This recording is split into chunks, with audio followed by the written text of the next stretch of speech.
समझने की कोशिश करते हैं। हाँ देखते हैं कि ये आखिर है क्या, फसलों के लिए क्यों जरूरी बताया गया है, और हाँ, इसके फायदे क्या क्या गिनाए गए हैं। बिल्कुल।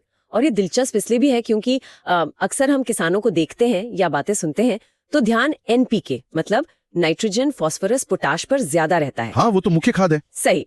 लेकिन ये जो स्रोत है ये माइक्रो न्यूट्रिएंट्स यानी कि सूक्ष्म पोषक तत्वों के महत्व पर जोर दे रहा है, जिनकी कमी पौधे के विकास पर असर डाल सकती है, शायद तब भी जब मुख्य खाद दी जा रही हो। अच्छा, हाँ, और एग्रोन मैक्स को इसी कमी को मतलब पूरा करने का एक तरीका बताया गया है। ठीक है, तो चलिए इसे खुलकर देखते हैं।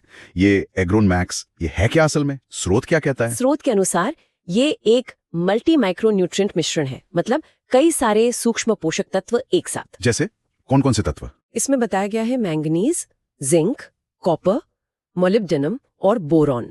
और ये भी कहा गया है कि ये संतुलित मात्रा में है। संतुलित मात्रा, ठीक है।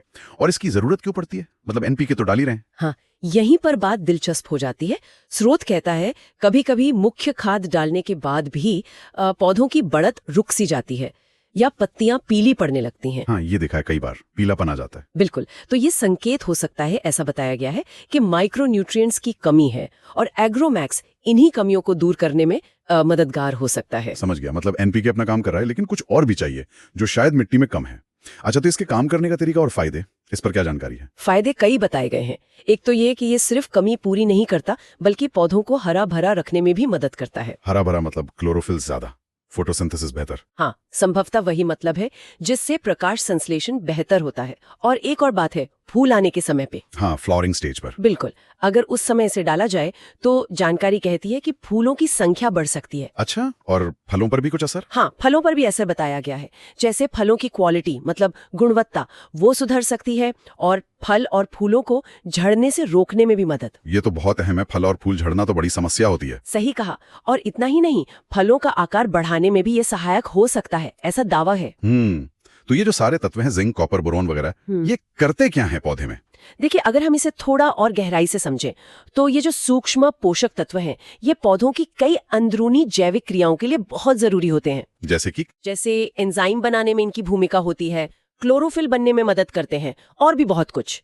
तो स्रोत का दावा यही है कि इनकी सही पूर्ति से न सिर्फ पौधा स्वस्थ रहता है बल्कि उपज की गुणवत्ता और मात्रा दोनों पर अच्छा असर पड़ सकता है। लेकिन आपने शुरू में कहा था संतुलित मात्रा, इसका मतलब ज्यादा नहीं डालना है? बिल्कुल सही। संतुलित मात्रा का जिक्र इसीलिए महत्वपूर्ण है क्योंकि ये माइक्रोन्यूट्रिएंट्स हैं, इनकी जरूरत कम मात्रा में होती है। ज्यादा हो जाए तो नुकसान भी कर सकते हैं, टॉक्सिसिटी हो सकती है। अच्छा, ये ध्यान रखने वाली बात है। तो फिर इसके इस्तेमाल के बारे में क्या जानकारी दी गई है, मतलब कितना डालना है, कैसे डालना है? हाँ, व्यवहारिक जानकारी भी है। डोज बताया गया है 25 ग्राम प्रति 15 लीटर पानी की टंकी, मतलब एक स्प्रे टैंक के लिए 25 ग्राम। 25 ग्राम।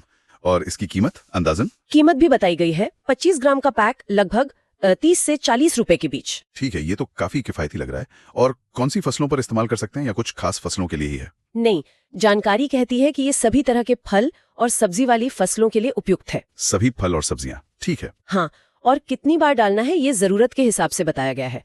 आमतौर पर 2-3 बार स्प्रे कर सकते हैं। ओके, जरूरत के हिसाब से। तो अगर हम सारी जानकारी को समेटें तो सार यही निकलता है कि एग्रोमैक्स माइक्रो न्यूट्रिएंट पौधों में जो सूक्ष्म पोषक तत्वों की कमी हो जाती है उसको पूरा करके उनकी सेहत सुधार सकता है। सेहत और साथ में फूल और फल भी बेहतर हो सकते हैं। हाँ, फूलों की संख्या, फलों की गुणवत्ता, उनको झड़ने से रोकना, ये सब फायदे बताए गए हैं, खासकर तब जब मुख्य खाद देने के बाद भी कमी के लक्षण दिख रहे हों। जानकारी में एक बात और कही गई थी कि इसे जरूरत लगने पर इस्तेमाल करें। यहाँ मेरे मन में एक सवाल आ रहा है। पूछिए। न्यूट्रिएंट्स को देने की जरूरत वाकई आ गई है, ताकि एकदम सही समय पर दें और सबसे अच्छे नतीजे मिले, बेवजह खर्च भी ना हो। ये कैसे पता चले? इस पर शायद और जानकारी चाहिए होगी। ये बहुत अच्छा सवाल है। बिल्कुल, वो शुरुआती लक्षण पहचानना ही शायद असली कुंजी है।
साथ ही राज्यों को भी निर्देश दिए गए हैं कि जमाखोरी और कालाबाजारी को रोकें।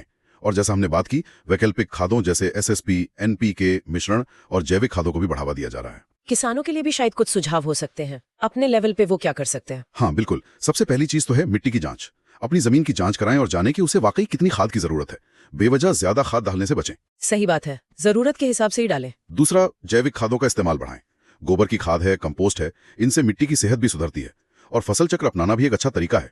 इससे मिट्टी में पोषक तत्व बने रहते हैं और रासायनिक खाद पर निर्भरता थोड़ी कम हो सकती है। तो कुल मिलाकर देखें तो डीएपी खाद की पूरी कहानी जो है वो अंतर्राष्ट्रीय बाजार की उठापटक, हमारी आयात पर जो भारी निर्भरता है और सरकारी नीतियों के एक कह सकते जटिल ताने बाने से जुड़ी हुई है, और असर सीधा हमारे किसान झेल रहे हैं। बिल्कुल, सरकार तात्कालिक राहत तो दे रही है सब्सिडी के जरिए, पर जो लंबे समय का समाधान है वो शायद घरेलू उत्पादन क्षमता बढ़ाने में है, ताकि आयात पर निर्भरता कम हो सके। और साथ ही हमें खेती के टिकाऊ तरीकों को भी गंभीरता से अपनाना होगा, जैसे जैविक खेती है या उर्वरकों का संतुलित इस्तेमाल है। और यहाँ एक सवाल शायद हम सबके सोचने के लिए है, क्या भविष्य में हमारी खेती सिर्फ इन रासायनिक उर्वरकों के ही भरोसे चल सकती है, या हमें मिट्टी के स्वास्थ्य को सबसे ऊपर रखते हुए अपनी पारंपरिक समझ और आधुनिक विज्ञान का एक ऐसा संतुलन बनाना होगा जो पर्यावरण के लिए भी अच्छा हो और किसान की जेब के लिए भी? बिल्कुल, एक जरूरी सवाल है जिस पे हमें सोचना होगा।